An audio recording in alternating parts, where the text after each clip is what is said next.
అన్నప్పుడు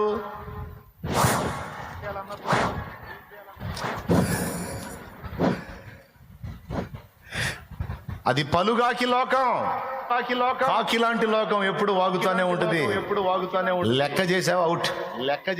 పలుగాకి లోకం నిందించిన ఏకాకి వై నీవు రోదించిన అవమాన పర్వాలు ముగిసేనులే, ఆనంద గీతాలు పాడేవులే. నవ్వినోళ్ళంత నీ ముందు తలను వంచిరు ఇక ముందు, నవ్వినోళ్ళంత నీ ముందు తలను వంచిరు ఇక ముందు. నీ పరిస్థితిని బట్టి అవతల వాడు నవ్వితే వాడిని చూసి నువ్వు నవ్వు. నేనేం చెప్పాను ఇప్పుడు నాకు చెప్పు. నీ పరిస్థితిని చూసి అవతల వాళ్ళు నవ్వితే వాళ్ళని చూసి నువ్వు కూడా నవ్వు. తెల్లవారుగానే నువ్వు ఏ స్థితిలో ఉన్నా, నేను చెప్తున్నా, నువ్వు ఏ స్థితిలో ఉన్నా, దరిద్రుడా అట్లా ఉన్నావు, దరిద్రుడా ఎట్లున్నావు అన్నాడు నా తండ్రి. నువ్వు ఏ స్థితిలో ఉన్నా పడక దిగి వెంటనే ముందు మోకాళ్ళెయ్యి.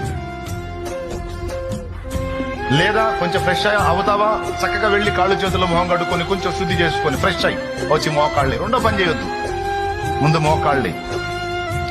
రాత్రంతా నన్ను కాపాడావు, నీ కృపతో మరో శుభోదయాన్ని ఇచ్చావు, నీకు స్తోత్రం. నీతి సూర్యుడా నా మీద ప్రకాశించు. ఈ దినమంతట్లో నా చర్యలన్నీ నీ వశంలోకి తీసుకోనాయన. నీకు దుఃఖం కలిగించే పనులేవి నా నుండి జరగకుండా నన్ను కంట్రోల్ చేయి ప్రభువా, నాకు శక్తిని ప్రభువా అని దేవునికి నువ్వు అప్పజెప్పుకొని దినం మొదలుపెట్టు, రోజు మొదలుపెట్టు. మంచి అలవాట్లివి. సాతాను మనం చేసే ప్రార్థనను ఆపడానికి ఎన్నో ఆటంకాలను కలుగజేస్తాడు. వాడి క్రియలను ఎలా గుర్తించవచ్చో తెలుసా? ప్రార్థన కష్టమని అనిపిస్తుంది, ప్రార్థన అవసరమా అనే తలంపు పుడుతుంది, ప్రార్థన భారంగా ఉంటుంది, ప్రార్థన పట్ల నిర్లక్ష్యం ఏర్పడుతుంది, ప్రార్థన అంటేనే సాకులు చెప్తాము, విసిగిపోతాము, ప్రార్థన నుండి దూరమైపోతాము, ప్రార్థనను పోగొట్టుకుంటాము, ప్రార్థన తప్పించుకుంటాము, ప్రార్థనలోనే నిద్ర వస్తుంది, ప్రార్థన ఎప్పుడు పూర్తి అవుతుందా అని అనిపిస్తుంది. నామకార్థాన్ని బట్టి మందిరానికి వెళతాము గాని ప్రార్థన ఎప్పుడైపోతుందో అని ఎదురు చూస్తాము.